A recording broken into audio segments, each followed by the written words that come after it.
അസ്സലാമു അലൈക്കും വറഹ്മത്തുള്ളാഹി തആല വബറകാതുഹു. നാട് മുഴുവനും മൗലിദുകളും നബി കീർത്തനങ്ങളും കൊണ്ട് അന്തരീക്ഷം തരളിതമായി കൊണ്ടിരിക്കുന്ന ഈ വിശുദ്ധ റബീഇന്റെ സന്ദർഭത്തിൽ മൗലിദ് സദസ്സുകളിൽ നിന്നും പ്രവാചക പ്രകീർത്തന വേദികളിൽ നിന്നും അകന്നു നിൽക്കുന്ന ബിദ്അത്തുകാർ എന്തുകൊണ്ടാണ് അവര് മൗലിദ് സദസ്സുകളിൽ പങ്കെടുക്കാതിരിക്കുന്നത്? അതിന് അവര് പ്രധാനമായും ഉന്നയിക്കുന്ന കാരണങ്ങൾ 2-3 എണ്ണമാണ്.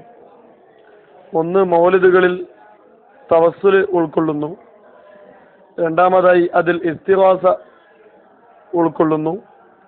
മൂന്നാമതായി അമിതമായ പ്രകീർത്തനം മാല മൗലിദുകളിൽ ഇടം പിടിക്കുന്നു എന്നതാണ് അതിന് പങ്കെടുക്കുന്നതിന് വിരുദ്ധമായി അവർ കാരണം നിരത്താറുള്ളത്.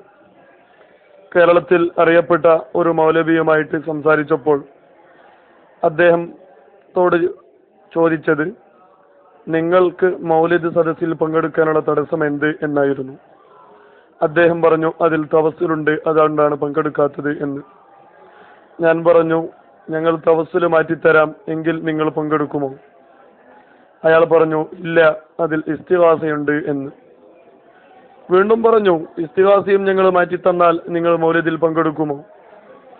അപ്പോൾ അയാൾ പറയുന്നത്, അതിൽ ഗുലുവ്, അമിതമായ പ്രകീർത്തനം അമ്പിയാക്കളെ കുറിച്ച് മഹാത്മാക്കളെ കുറിച്ച് രേഖപ്പെടുത്തൽ അതിലുണ്ട്, അതുകൊണ്ട് പങ്കെടുക്കാൻ കഴിയില്ല എന്ന് പറഞ്ഞു.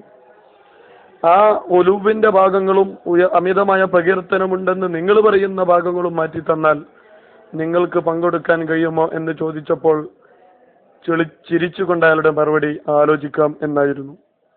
യഥാർത്ഥത്തിൽ ഇത് മൂന്നും അതിൽ നിന്ന് മാറ്റിയാലും അവർ മൗലിദ് സദസ്സിൽ പങ്കെടുക്കുകയില്ല എന്നതാണ് യാഥാർത്ഥ്യം. കാരണം അതിന്റെ കാരണം കൊണ്ടല്ല അവർ യഥാർത്ഥത്തിൽ മൗലിദ് സദസ്സുകളിൽ നിന്നും അകലം പാലിക്കുന്നത്. കാരണം നമ്മുടെ നാടുകളിലും പള്ളികളിലുമൊക്കെ ഇടം പിടിക്കുന്ന ലോകത്ത് മൊത്തം വ്യാപകമായ ഹദ്ദാദ് റാത്തീബിനെ കുറിച്ച് നമുക്കറിയാം. അതിൽ തവസ്സുലില്ല, അതിൽ ഇസ്തിഗാസ ഇല്ല, അതിൽ അമിതമായ പ്രകീർത്തനങ്ങളില്ല, ഇസ്ലാമിക വിരുദ്ധമായി ഒന്നും അതിൽ ആരും ഇതുവരെ ആരോപിച്ചിട്ടില്ല. സ്വഹീഹായ ഹദീസുകളിൽ നിന്ന് മാത്രം ബഹുമാനപ്പെട്ട ശൈഖ് ഹദ്ദാദ് റളിയല്ലാഹു അൻഹു ക്രോഡീകരിച്ച ആ റാത്തീബിൽ പോലും ബിദ്അത്തുകാർ പങ്കെടുക്കാത്തതിന്റെ കാരണമെന്ത്? തവസ്സുലോ ഇസ്തിഗാസയോ അമിതമായ പ്രകീർത്തനമോ ഒന്നും തന്നെ അവർക്കതിൽ പറയാനില്ല. അതുകൊണ്ട് തന്നെ മൗലിദ് സദസ്സുകളിൽ നിന്ന് അകലം പാലിക്കുന്നവർക്ക് അകലം പാലിക്കുന്നതിന് യുക്തമായ ഒരു കാരണവും അവർക്ക് പറയാനില്ല എന്നത് ഇതിൽ നിന്ന് ബോധ്യപ്പെടുന്ന യാഥാർത്ഥ്യമാണ്.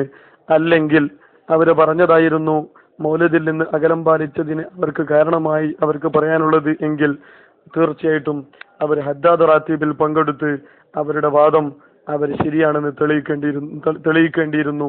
അതുകൊണ്ട് ഹദ്ദാദ് റാത്തീബിൽ പങ്കെടുക്കാത്ത കാലത്തോളം നിങ്ങൾ പറയുന്ന ആ ന്യായങ്ങളൊന്നും അത് നിങ്ങളുടെ വാദത്തിന് ഉപോത്ബലകമല്ല എന്നതിനുള്ള തെളിവായിട്ടാണ് ജനം വിലയിരുത്തുക.